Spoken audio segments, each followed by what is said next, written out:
is the Rangers Journal Night. Hello, everybody, and welcome to the Rangers Journal podcast. My name is Billy Rankin. Tonight, we're going to be discussing the result of the weekend over Motherwell, and also look forward to the tie we have tomorrow night against Kyiv, a very important tie. Again, I'm joined by a great panel of guests. First of all, Ross, are you okay, mate? I'm very good, thanks, Billy. The weekend flew by, as usual, but at least we've got a bit of nice weather to see us through. You've got your glasses on tonight. Is that you're going to go through a lot of stats for us? It is, mate. Yeah. This is my professional clever look. Yeah, they're only clear lenses, so I wouldn't worry about it. I had a mate that did that for genuine. Just a poser. Anyway, Ricky, how are you doing, mate? I'm fine, thanks, Billy. Yeah, Ross, Billy, pleased to see you. Good to see you guys. You had a good weekend. Didn't see much of the game on Saturday. I was out shopping, getting bits and bobs for my forthcoming holidays. So I've caught up with highlights and bits and bobs. So I certainly saw enough to have a good discussion tonight about it. Good stuff, mate. Good stuff. Well, we'll get to the game, Ross. It was a satisfactory result, but definitely Scotty did a post-match reaction pod, and it mentioned that it was a good first half, bad second half. Were there any standouts from the first half for you? Yeah, I mean, I think Barron will get on to, I'm sure, in time here, but I do think some of his recovery play was phenomenal in that first half. I think it's been a while, hasn't it, since we've seen players, chasing down opponents, putting in strong tackles and recovering the ball so cleanly as he does, seems to be effortlessly. So I thought that was really encouraging. I thought Dessers was good, really positive. I think he seems to be on a good crest of confidence at the minute, which is encouraging going into the European tie. Scored a good goal and made something out of a kind of nothing header that sort of nearly snuck in the front post. So definitely a few positives from that first half. And I thought Cherney was superb as well. We might get onto him too. Yeah, and Ricky, if you've not seen much of the game, you'll probably be more beneficial to us in the second half with the look forward to the European game. Have you managed to see any of the highlights back or the goals back?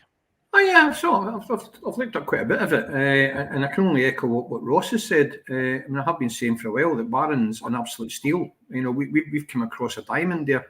He's not let us down pre-season.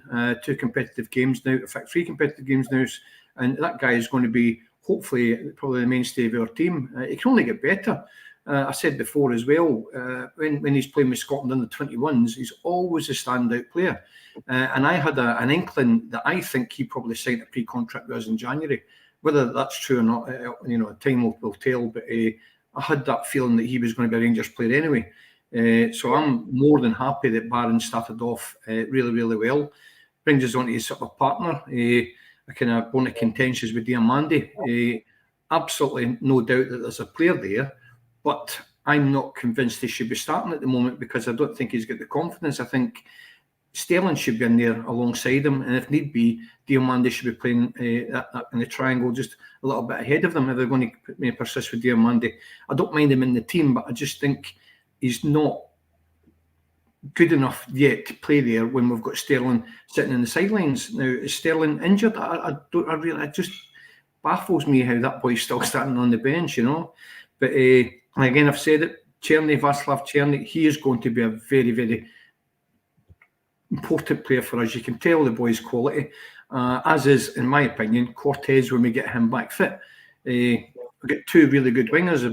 Fortunately for me, we've got Jeffrey there who can cover Cortez, but again, for some reason, they didn't start him on Saturday, and I thought that was baffling because I think they need Jeffrey playing tomorrow night. In that side, we can leave Lawrence out and play Diamandi forward as long as Sterling starts in the middle of the park. That would be my team. But no doubt we'll talk about that later on. But, I think Big Proper looks a proper player, pardon the pun.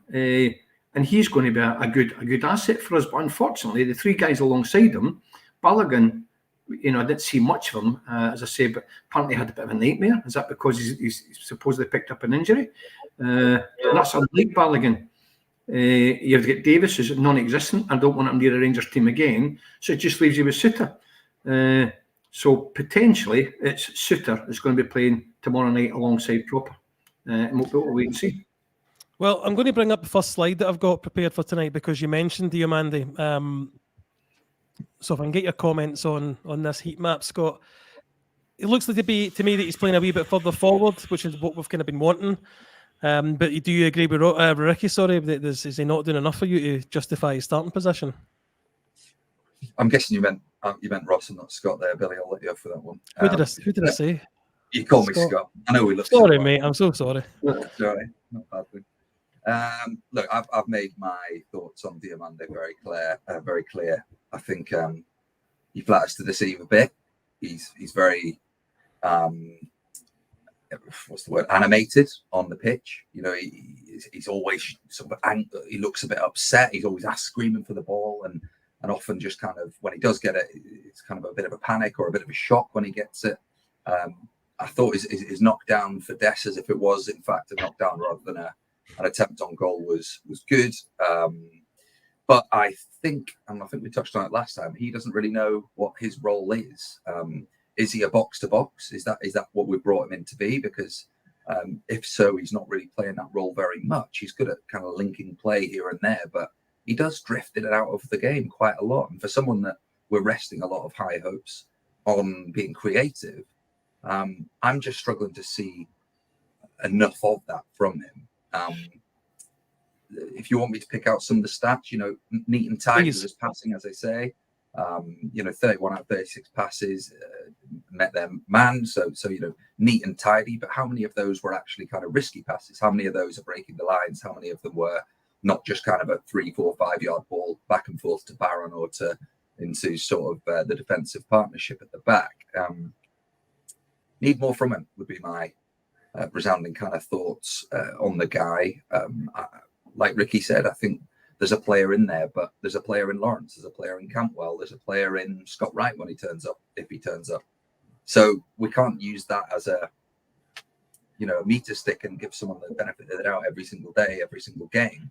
There comes a time, and I think the game against Kyiv, when Sterling did come on, he looked far more imposing. He looked far more aggressive with his play, moving the ball forward a lot quicker. And maybe that was just because Diomande had covered a lot of ground during the game, but there was a noticeable change when he came on. So for me, we just need more. We need a lot more from him now. Whether that is playing him further forward or in a slightly more creative role with a bit more free reign, maybe it is that. But if you think back to Nordisland that we got him from, I don't think he was playing every game.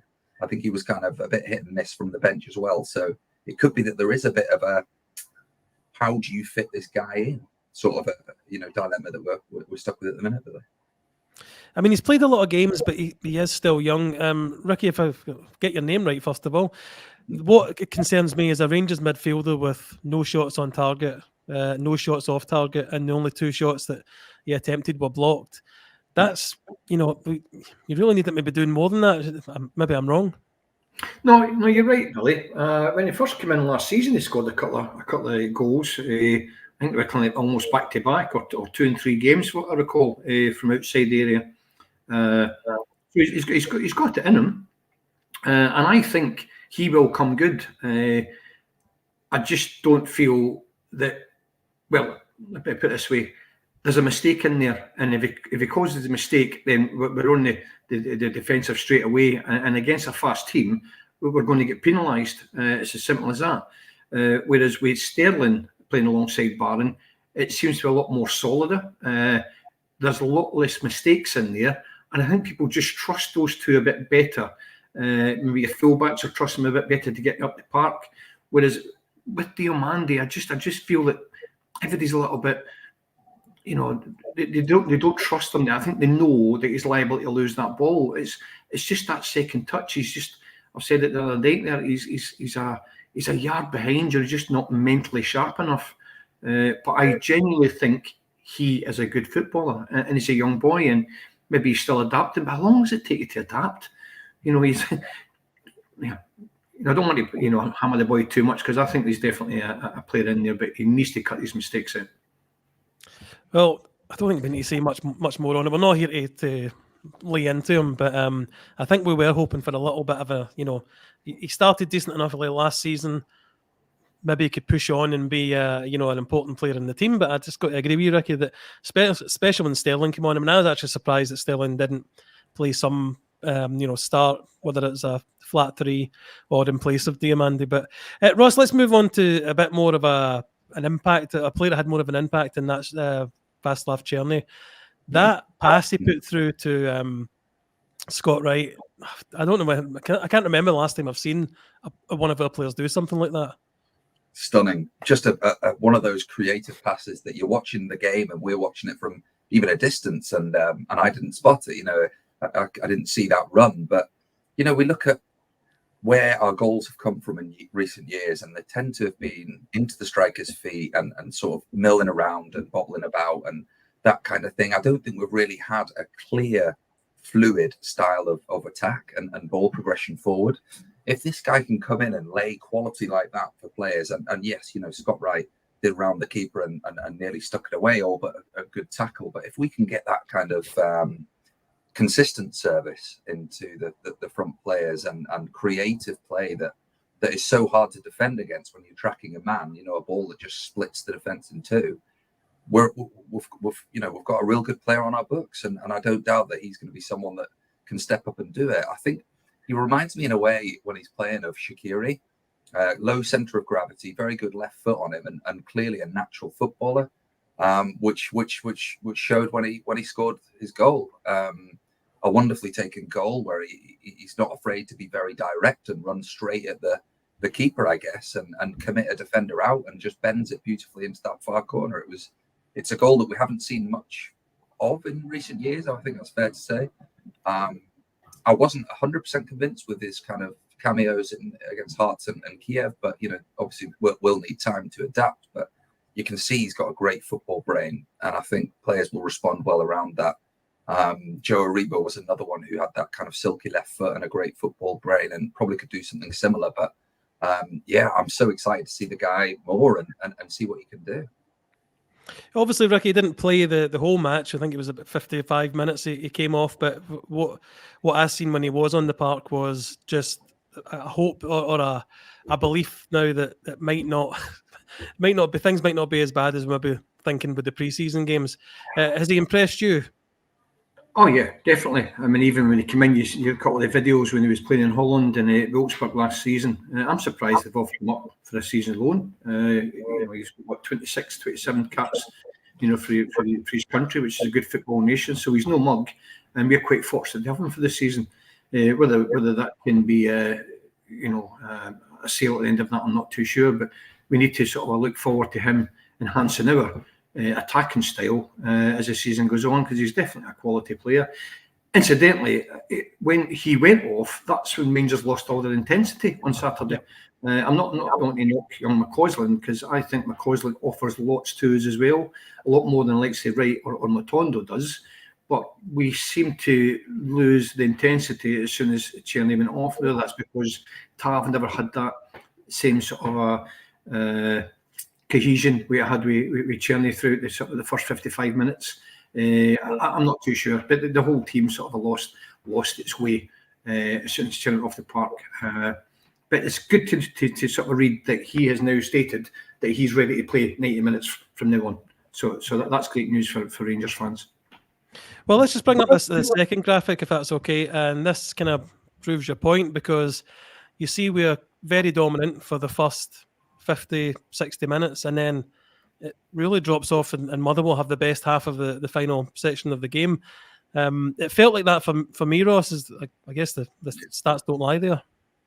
Yeah, and you know what? It was getting to that kind of almost inevitable situation that we've had in recent years, where it's getting to 75 minutes onwards, and there's a nervousness, there's a shakiness. You're obviously trying to get minutes into various players' legs, but it was definitely a bit of a sort of shaky last 15, 20 minutes for sure. It's going to happen. You know, it's our first game at Hampden. It's kind of a new environment for the players. They're trying to bed in. We're, in my opinion, still 4, 5, 6 players off being anywhere near the level that I would like to see us at. So it's going to happen. And I think the board are probably playing a bit of reckless game with the investment that we've actually put into the playing squad, in my opinion. Now, if the money's not there, I understand that, but where do we get our money from realistically? From progression in Europe, and whether that's in the Champions League or in the Europa League. And if we, I dare say, if we play the team that we've got now in either of those competitions, we'll be home by Christmas. So I think it's a little bit reckless. I think there's more that we need to from a depth point of view, because that was the one thing against, I think, Kiev as well.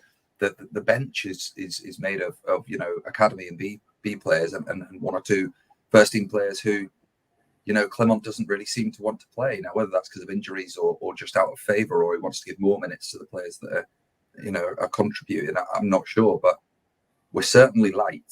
We're certainly very light, and there'll be plenty more moments like that last 15 minutes against Motherwell if we don't invest into that first team squad. That is a worry for me, Ricky. You did say earlier on that you thought Robin Propper had a good game. Scores on his debut, wrong end of the park, obviously, but yes, still they all count. How would you feel that? Did you feel he settled in? Was it a decent enough performance from him? I've got to say, I'm surprised you said it, because I didn't feel that.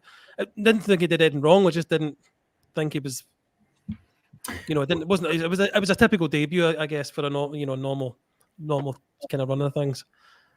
Yeah, for me, Billy, he's a quality player. He was the skipper of the FC20, finished third in the Dutch league, so I've got no problems with him settling into your team. He's 31 years of age. He's got the experience, and he will prove an asset to us. He's got the height, he's got the pace, to recover. So experience, and played in a good side in a good sort of a league, which is arguably better than ours. So I don't have any qualms with him whatsoever. I could just talk just briefly. It's just something I was going to bring up there. When Ross had just mentioned Alexia Cantwell and players that are not getting in the team at the moment. If this is going to come down to stubbornness from Clement, then he needs to sort of if Cantwell is good enough and wants to play, then if we're not going to bring MD in, he needs to put him in that team in that number 10 role. Because he's clearly on his day a very, very good football player. But I've been saying it for a few weeks now, Billy. You know yourself, Ross. Hadji is a fantastic football player for me. Now, he's just played 2 back-to-back games with the B team there. 2 goals against Middlesbrough last week. Scored a hat-trick there against the Derby, which was a fairly decent, strong Derby side. I think it was 2 assists as well in the 6-3 win. So what has that lad got to do? It doesn't strike me as if he's got an attitude problem. He just Beagle put him out of the club for whatever reason. Why is he not being brought into the fold and given a chance in that 10 role? Because we're screaming for somebody to link in that play. Dessers is carrying the can on his own. I'm not his biggest fan, but he's up there, and his attitude is fantastic for that lad. He keeps getting knocked, and he keeps coming back. But he cannot be up there carrying the can on his own. We need somebody alongside him, and we need a number 10 link in that play, because undoubtedly without it, going back to the Motherwell game, if we score on that first half an extra goal, another 2, which we should have done, if we were finishing our chances, we wouldn't be rushing about in the last 15, 20 minutes, panicking that we're going to lose a goal. And I don't know how many times we did it last season. We were just not finishing teams off in the first half when we were on top, because we cannot keep our intensity for the whole 90 minutes. Well, I was talking to my mate Michael today about this very thing, Ross, and what he was bringing up was why we're not playing these players. We're still paying them their wages. And I guess my counterpoint to that was, well, we want to sell them, we want to get the money in, and we don't want them injured. But Hadji's still playing for the B team. Mm-hmm. Still runs the risk, I guess, in those matches of picking up an injury. Why not have him in the field? I think I agree with Ricky. He's not got the attitude problem that maybe Cantwell has. I don't know why we're not using him. I've been really vocal about it this week on our WhatsApp groups, and for me, it's very naive. We're looking at potential players here and there. Well, the rumours have dried up, but we have been looking at players here and there. We've got a ready-made player who is scoring goals within our setup. And if this guy was we were looking at a player of this pedigree from overseas, and he was available, we'd no doubt be going for him. So for me, it seems like a very weird situation where the player clearly has felt unwanted. Fine. He does strike me as someone that's maybe quite sensitive and does kind of care quite a lot about being wanted. You know, I think I get that impression. He has a good rapport with fans, and he's always wanted to kind of be the main man at a club. And I just think he's there. He's there. We're already paying his wages. I've said it on the group. I'll say it again. Put an arm around him. Tell him that he's part of the plans. Give the guy the platform to play, and he will play. You can't tell me that he wouldn't have made a difference against Motherwell or half the teams in that Scottish Premier League, because he would, and he's there. Unless this conversation's ongoing and there's a chain that says, right, Hadji knows he's going, the team that he's going to are comfortable with him playing to keep him fit and get him up to speed. They're waiting for 2 or 3 transfers to change their situation before he goes. Well, then that's a different proposition. But from some of the stuff I've seen on the social media in the past week, he wants to be here. He sees his place as home. I think he just needs a bit of care and a bit of love and an arm around the shoulder. That's genuinely what I think, and we'll get the best out of that boy. I really do.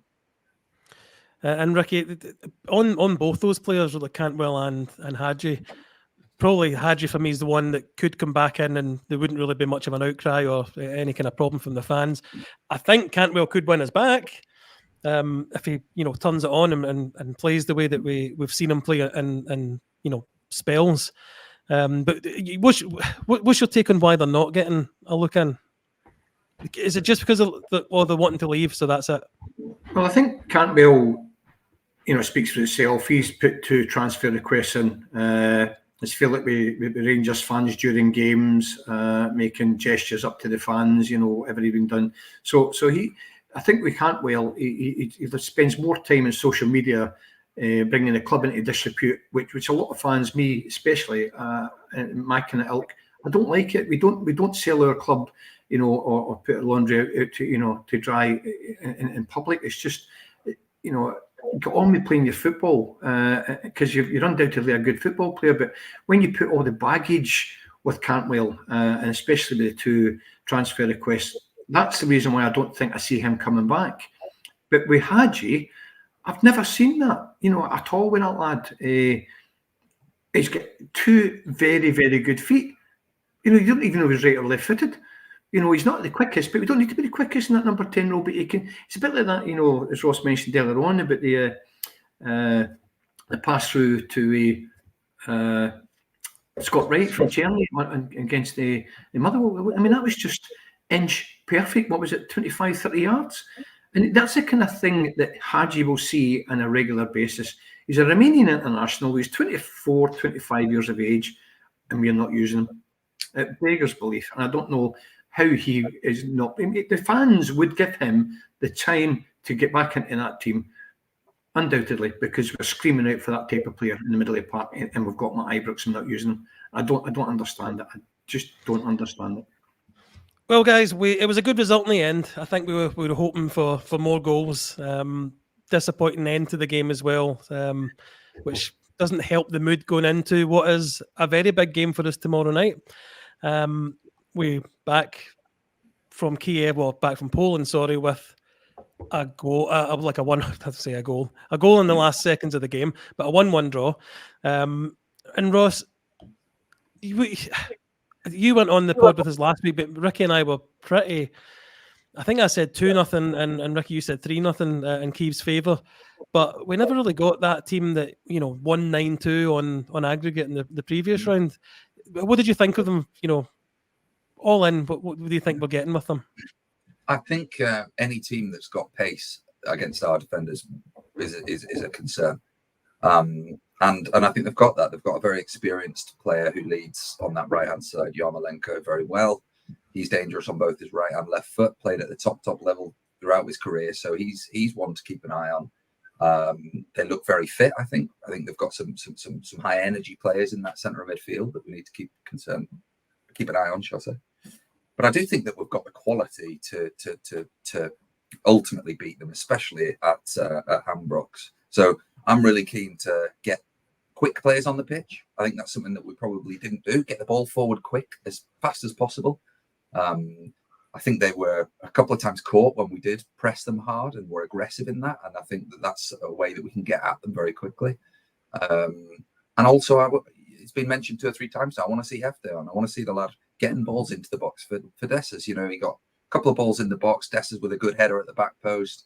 And obviously, you know, got his goal at the end there from a ball in from Cherney. But, you know, feed the goat and he will score, as they say. So I think we'll do the business tomorrow night. I don't think they're quite the team that a 9-2 would sort of showcase. But at the same time, you never know. They get an early goal, go back to the wall, and we've always struggled to break teams down when they do that. So it's going to be a tricky one, Billy. I'm not saying it's a pushover, but I do think that we've got the quality, and you know, especially with Cherney starting to turn up a bit more. I'd like to see Sterling in that midfield. We might go through our teams in a minute, but yeah, a few little tweaks, and I think we'll have enough to get by them.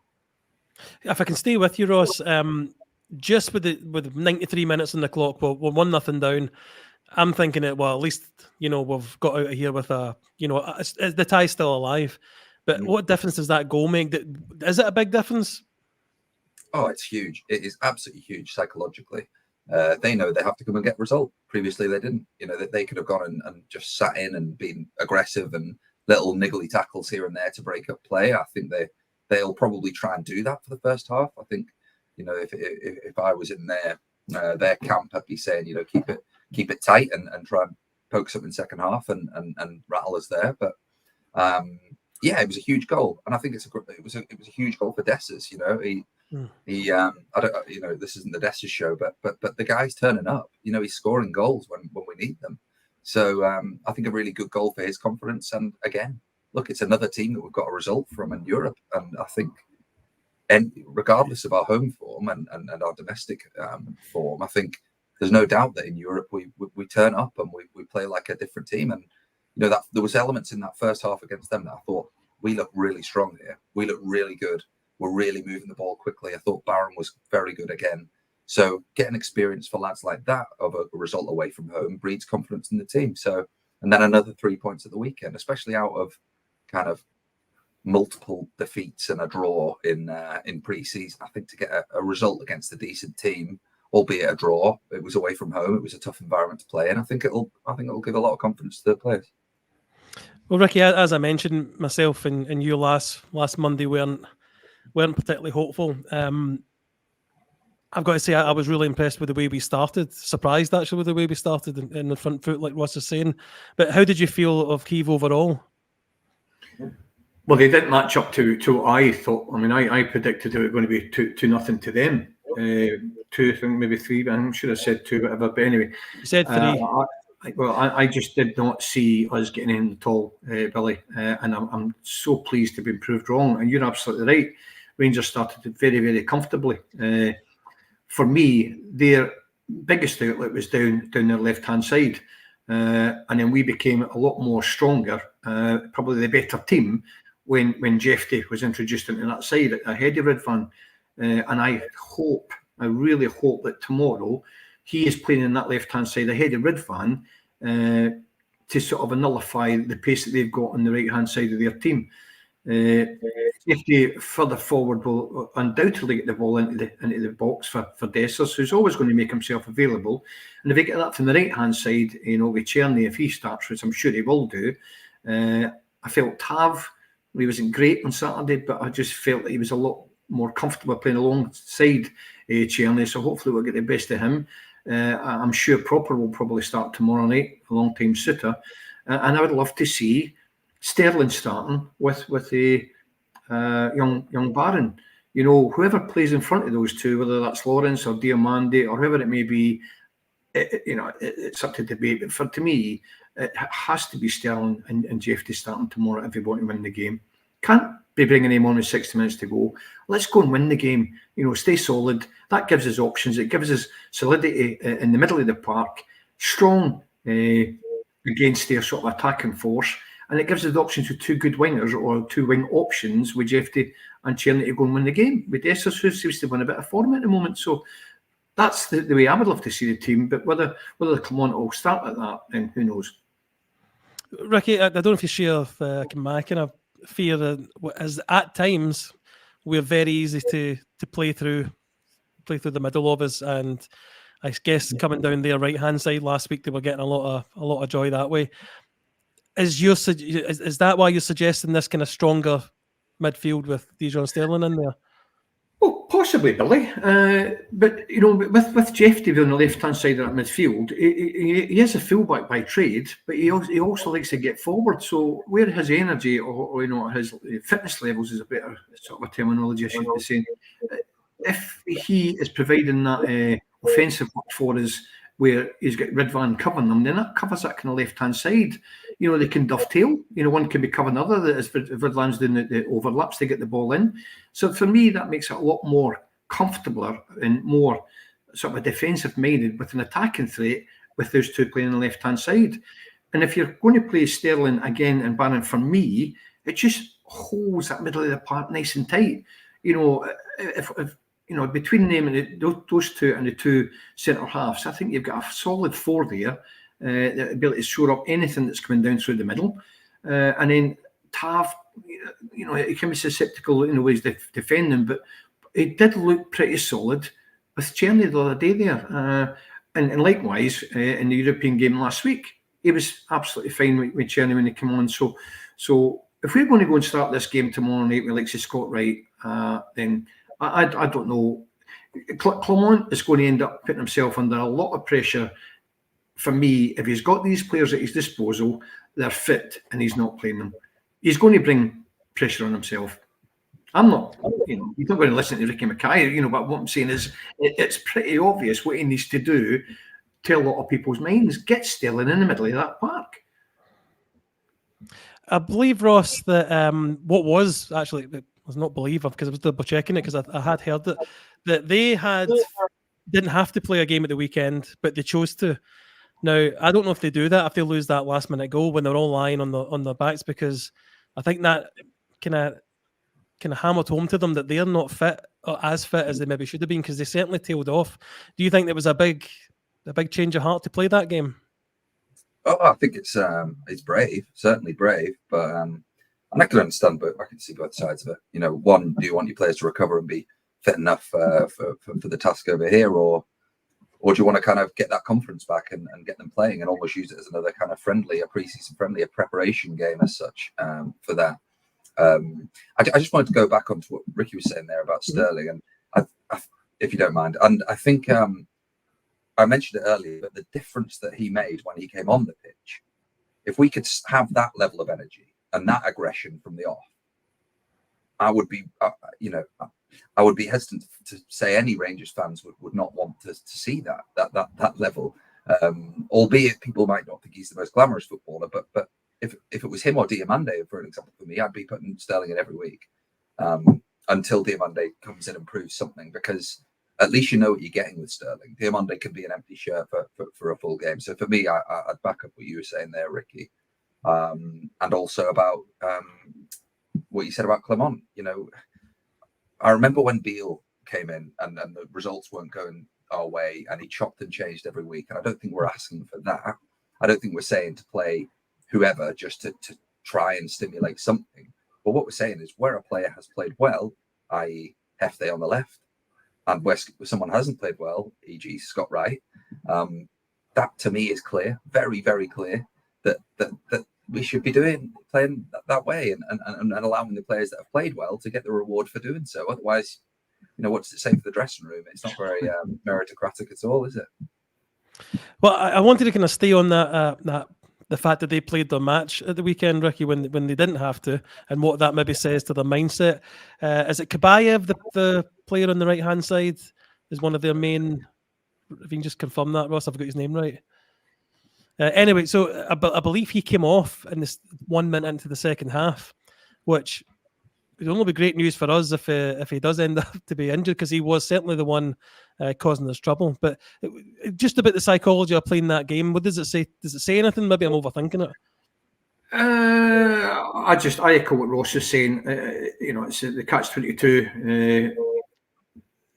They play a game to get the cohesion, an extra 5-10% perhaps, from the previous game to build on the team. the gamble to that is you pick up injuries, or I'm not going to say you'd burn out, because it's far too early in the season for anybody to be burning out. So for me, it's only really to get minutes in the legs and to get that cohesion, an extra 5% for the team to come to Scotland and maybe try and get the result that no doubt it wanted. But I don't have many. Their team was disappointing to me.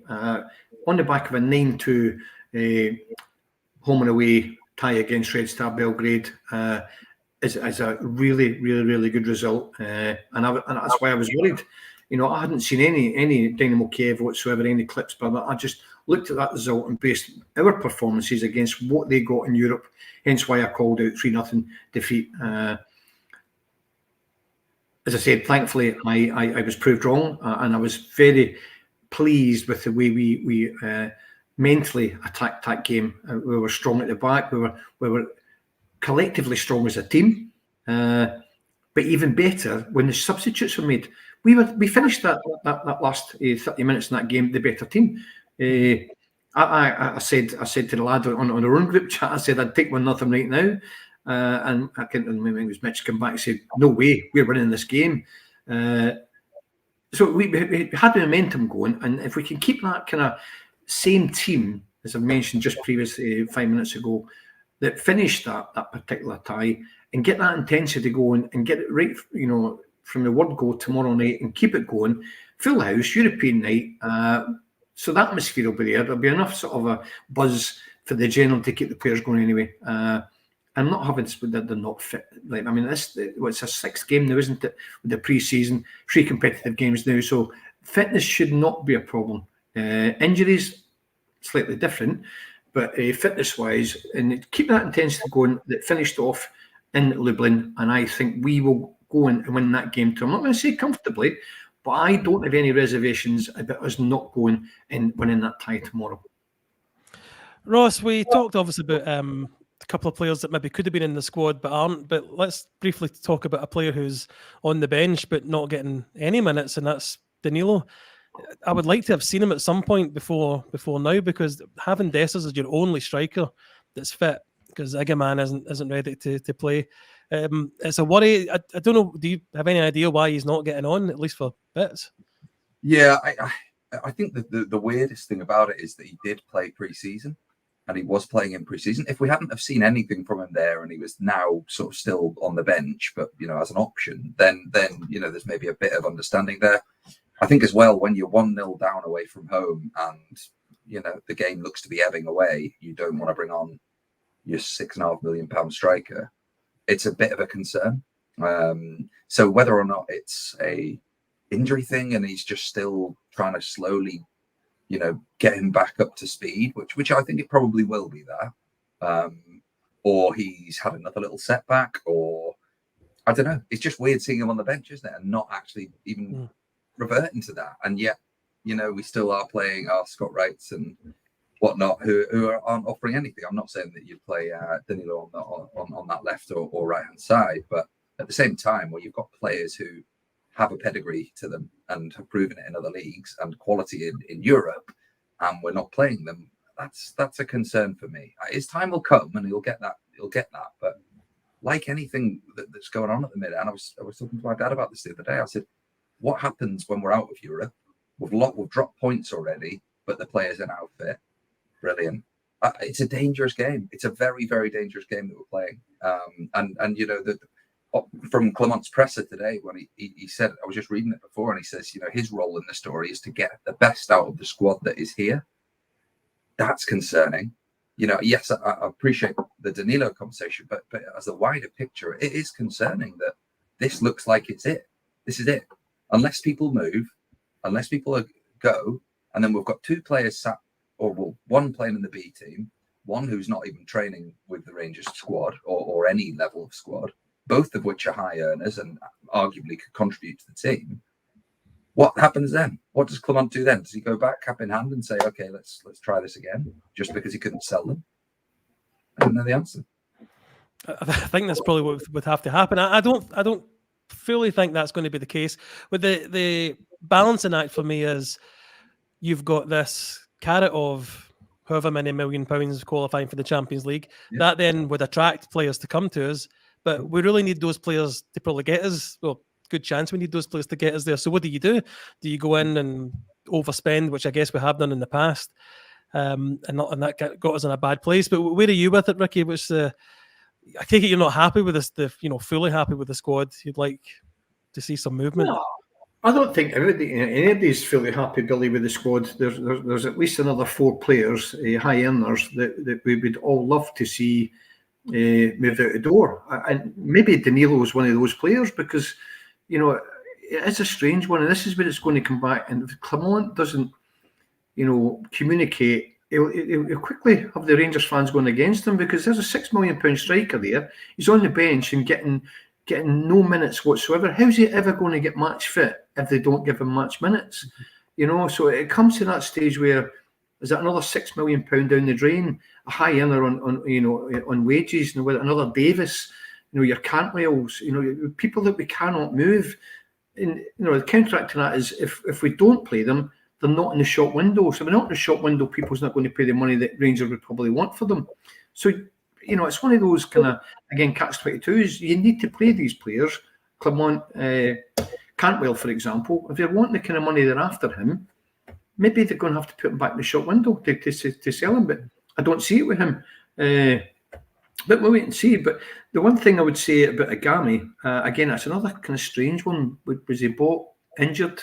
I'm not sure, but he was a regular for Morocco under 23 side, who incidentally got the gold medal in the Olympics there. They've got, I think they came third in the latest World Cup, didn't they, Morocco? So they've got a great national football team now. Obviously, a lot of talented players, and we've just picked up one of their under 23 strikers. So he potentially, when he do get a match fit, could be an absolute fantastic player for us in the mould that Barron was. You know what I mean? So I'm quite hopeful for him, because if you look at the Morocco national team at every level, they seem to be doing really, really well at world football. So that's something probably to look forward to. Danilo, £6 million, can't even go on against Motherwell. That can't be fitness levels. It can't be, because he wouldn't be on the bench. Well, let me stay with you. Let me stay with you, Ricky, because we'll tie things up in the next couple of minutes. I didn't ask you this in the chat earlier on. I'm sorry, but I'm putting you on the spot if you haven't thought about it already. But what's your starting lineup for tomorrow night? I think I've told you, mate, to be honest with you. I would start with Tav and Ridvan as your fullbacks, Proper and Suter, only because Balogun ain't fit. If he was fit, I'd probably have Balogun.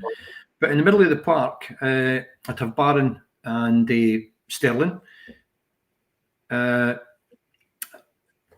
on the right with Jefty on the left, and Dessers through the middle. Playing that number 10 role, I'm not too sure. He'll probably go with Lawrence, but if it was Lawrence or Diamande, for me, it'd make no difference, because I think you would get 90 minutes out of Diamande, where you're only going to get 60 minutes out of Lawrence. But apart from those two, that's how it was set up, and that's basically how we finished less Proper when we finished the game a week ago in Lublin, and I'd like to see us start with that team, but that's my personal selection. Yeah. Ross, I'll come to you, but I'm just going to say with Ricky's selection, that is the team we finished with, and I think we took advantage of a tiring Kyiv team. But what's your predicted lineup? What would you like to see? I'd have the exact same team, Ricky. Right. As you, mate. I would go for the exact same team. I think where did we go wrong? I guess, or what haven't we been doing enough with Wright? Well, firstly, creating anything. So we need someone who is at least going to get on the ball, and if he can protect, if Jeff Day can protect Yilmaz a little from Yarmolenko as he did, then that's a double whammy. You're going to get a good delivery in the box, less defensive risk because he's further up the pitch. We know he's maybe got slight frailties in that area, but he's got a wicked left foot on him, and a great delivery in. I think Cherney again, absolute shoe-in to start on that right hand side. I think he looks really good. We've then got McCausland on the bench who can come at them when they are tiring, if they are tiring a bit, and run at them a little more direct.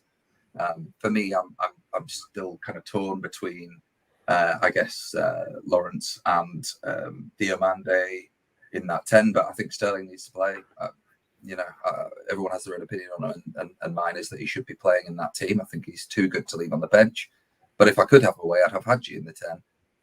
I think he's just done enough to, Ricky went through his stats earlier on. I'd like to see him get in the team, and now he won't, and I'm 99% sure he won't be in the squad. But he asked me who I'd want, and that's what I'd go for. I think, why would you not play someone that's on red hot form? Unfortunately, Hadji wouldn't be available tomorrow because he wasn't listed as a European player. Was he not? So Hadji, I would like to see him being brought in for the league game on Saturday. Give him a go in there at number 10 role, and then if the boy performs well, then get him into the next European squad. And if we're not going to sell him, get him involved, 100%. Well, Ricky, I'll stay with you again for this week's score prediction. Oh, I'd love to see. I'm quite confident that we concede probably. So either 2 or 3. I'll go 3-1. 3-1 Rangers. Tell you what, Ross, that is some turnaround from last Monday night's podcast. I can tell you that. Yeah. What about yourself, Ross? What's your prediction? Well, I was going to say 3-1. I don't need to just echo you, Ricky, but I do think we will. I do think we'll get a couple of goals, maybe one early on and one before half time. And then I think they'll score, and then we'll get one towards the end. I'm going to go 3-1 as well. I'll stick a fiver on it. Fair enough. I'm going to go with the same result I predicted last week, and that's 2-0 to the home team. And hopefully, as we are the home team, that tomorrow that the Hampden Roar rolls us on in the same way that the Ibrox did when they run to Seville. So looking forward to it. Thank you very much for all the comments. Thank you everyone for watching. Thank you, Ross, for coming on, mate. No, you're very welcome. Good to be on. Thanks everyone for chipping in on the chat as well. And Ricky, good to see you again, mate. And Ricky, yeah, thanks again for coming on, mate. Oh, it's a pleasure. Look forward to every Monday, Wednesday. I really enjoy coming on and saying my wee bit. But yeah, thanks for the night, guys. Really enjoyed it.